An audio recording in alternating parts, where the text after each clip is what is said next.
Labą dieną, šiandieną darau tyrimą, tam žmonės mano apie rūšiavimo plakatus. Ir šiandieną norėčiau apklausti žmonės, ar jie mėgsta, kai būna tokie plakatai pridėti, ar tokie apie rūšiavimą. Ir iš viso, ką jie mano apie rūšiavimą. Taigi, pasitikime pirmą dalyvę.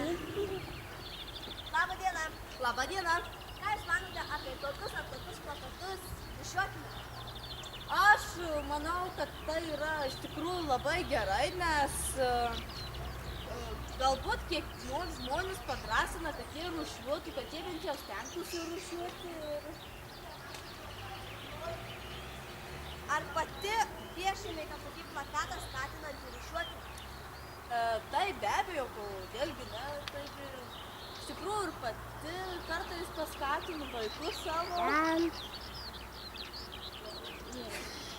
O galbūt galite pasakyti, kodėl rengiamos tokios akcijos rūšiuok arba prašau rūšiuokite, kurie eik rūšiuok.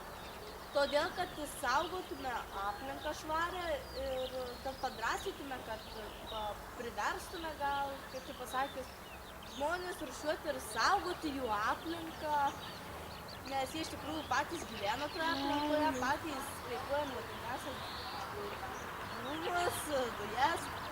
Ir galbūt jeigu kada nors atsiras toks prietaisas, kuris, pavyzdžiui, mašina, kuri neskleis nuodėmingų dujų, tikrai žadu tokią įsigyti.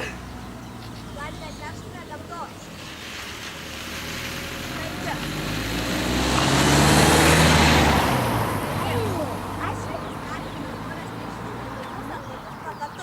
Vienokius ar kitokius. Taigi vis tiek skatina žmonės kažkiek rūšiuoti.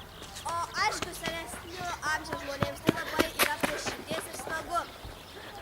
Ir taip pat dar galime pasakyti, kad šis plakatas yra tikrai buvo galbūt ryškus, bet nuplovė lietus, o šis dabar dar yra ryškus. Ir vaikai tikrai stengiasi piešti plakatus, kad ir kas benutiktų, kad žmonės rūšiuotų ir saugotų jų švarią gamtą. Taigi, susitiksime kitą kartą. Ate.